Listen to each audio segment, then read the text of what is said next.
Now, all of a sudden, he shifts the topic away from the well and starts to talk about her sin, her past.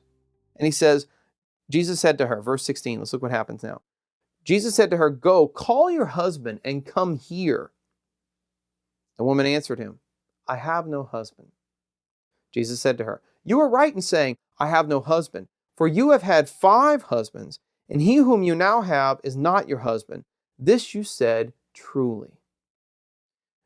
Then the woman said to him, "Sir, I perceive that you are a" what? A prophet. Right? See, he's read her heart. He knows her life. And at this point, notice what she does. She totally changes the subject. So he's brought up the subject of her personal past, the fact that she has had 5 husbands, and that the man she's apparently living with now is not her husband. Now, it's hard for us to grasp what kind of a scandal that would have meant in a first century setting, right? So in a first century Jewish setting, divorce and remarriage, although permissible, was considered something that would be still frowned upon and not the norm, right? And the idea that this one woman would not only have divorced once or twice, but that she had had 5 husbands, and now that she was living with a man who she wasn't even married to, would put her in basically a state of public and perpetual adultery and or fornication. So this woman would have been a pariah. She would have been someone who would have been shunned by her people, by her society. And in fact, some people have actually suggested that's why she's coming out to get the water at the well at noon, right? If you've ever carried heavy buckets of water, you'll know you don't want to do it at midday, at the hottest part of the day. Normally, in other passages in the Old Testament and whatnot, the women will go to gather their water at the well either in the morning or in the evening, in the cooler parts of the day. But here she is at noon, and she's not with a group of women, she's by herself. So some people think that this reflects the fact that she is isolated from her community because of the public nature of her sin. She would be one of those people that is referred to elsewhere in the Gospels as a sinner. In other words, someone who's not only committing sins, everyone sins, but in this case is known publicly for being in a state of sin. So Jesus brings up this sinful past that she has, and instead of talking about it, she shifts the topic of conversation to the debate between the Jews and the Samaritans over whether you should worship at Jerusalem in the south, like the Jews believe, or whether you should worship at the Mount Gerizim in the north, as the Samaritans believed. And I just think this is an interesting shift, because if you've ever had conversations with people about, if you ever had theological conversations, sometimes what will happen is people will want to debate certain issues or topics, like whether it's celibacy in the church, or infallibility of the Pope, or Mary, or whatever doctrine you might get into a heated debate about. And if you probe a little deeper, a lot of times the real issue will often be some issue of sin, or some personal issue, or pain, or suffering that's under the surface, right? And a lot of times, instead of talking about that deeper issue, we'll talk about this doctrine or that doctrine, or this debate or that debate, when really where the person is hurting, where they're dealing with the struggle, is at a deeper level of the question of sin or suffering. And so we see that in the woman here. Jesus starts to probe into her sinfulness, and she shifts topics to this doctrinal debate, right, between the Jews and the Samaritans. So she reads these words. She says, quote, "Sir, I perceive you are a prophet. Well, our fathers worshipped on this mountain, but you say that in Jerusalem is the place where men ought to worship." Jesus said to her, "Woman, believe me, the hour is coming when neither on this mountain nor in Jerusalem will you worship the Father. You worship what you do not know. We worship what we know, for salvation is from the Jews. But the hour is coming, and now is, when true worshipers will worship the Father in spirit and in truth, for such the Father seeks to worship him. God is spirit, and those who worship him must worship in spirit and truth." So the woman said to him, "I know that Messiah is coming, he who is called Christ, and that when he comes, he will show us all things." Jesus said to her, "I who speak to you am he." All right, pause there. What just happened? Well, in the midst of this discussion over whether to worship in Jerusalem or Mount Gerizim, Jesus takes the woman to a higher level and says, the time's coming when these different places, Jerusalem and Gerizim, aren't going to matter anymore, because there's going to be a new worship. People are going to worship the Father in spirit and truth. And so that makes her realize that he's talking about the time of the Messiah, which the Samaritans believed in. The Samaritans had an expectation that the Messiah would come one day and that he would reveal everything to them. So the second the woman brings up the Messiah, Jesus says to her, I, the one who am speaking to you, am he.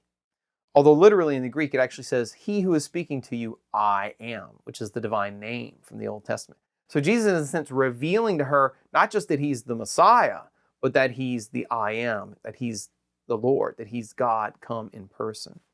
And once he makes that revelation, now look what happens. Verse 27.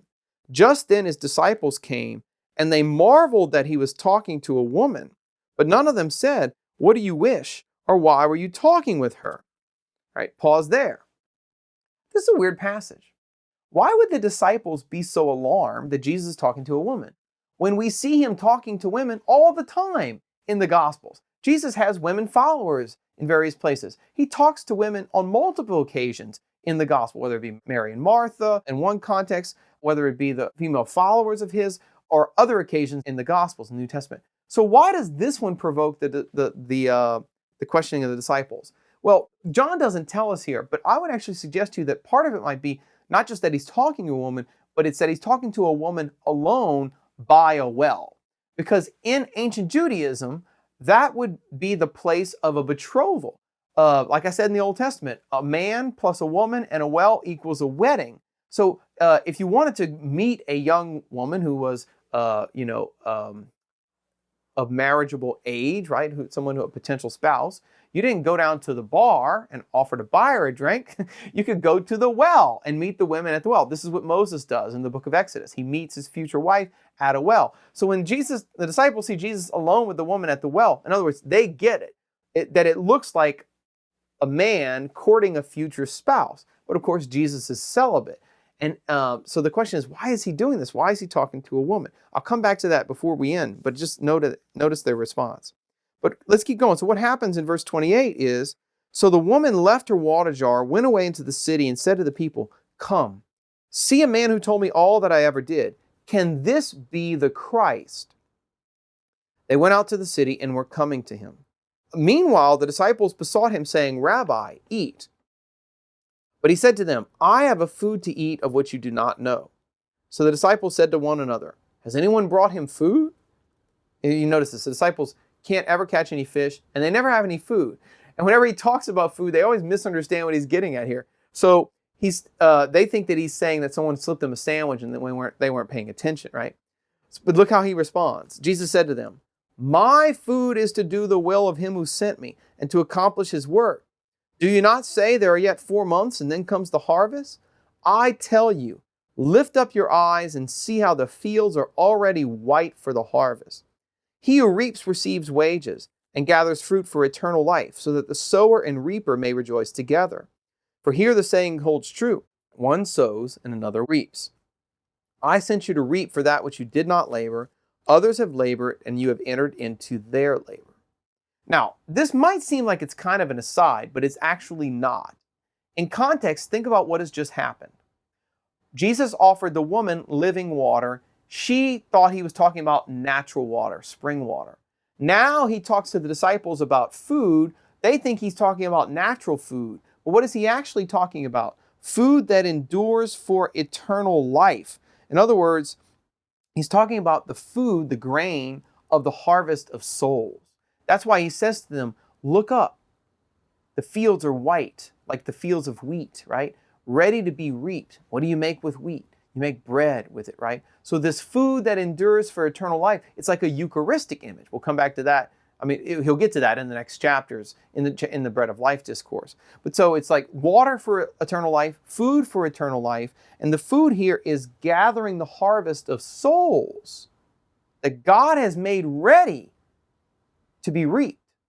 He's referring here to the Samaritans. Because see, the Samaritans, when the apostles saw the Samaritans, what did they see? A bunch of unclean, half Israelite, half pagans, who they don't like and who don't like them, who they just have to pass through their territories and get back into Galilee.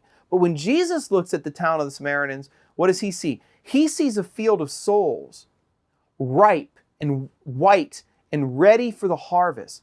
because the seeds were planted by Moses. The seeds were planted by the former Israelites. They have the scriptures, they have the hope for the Messiah, but they just don't have the fullness of the truth yet. And they're waiting for the Messiah to come and show it to them. So that's what Jesus wants to give them, the living water and the food of eternal life.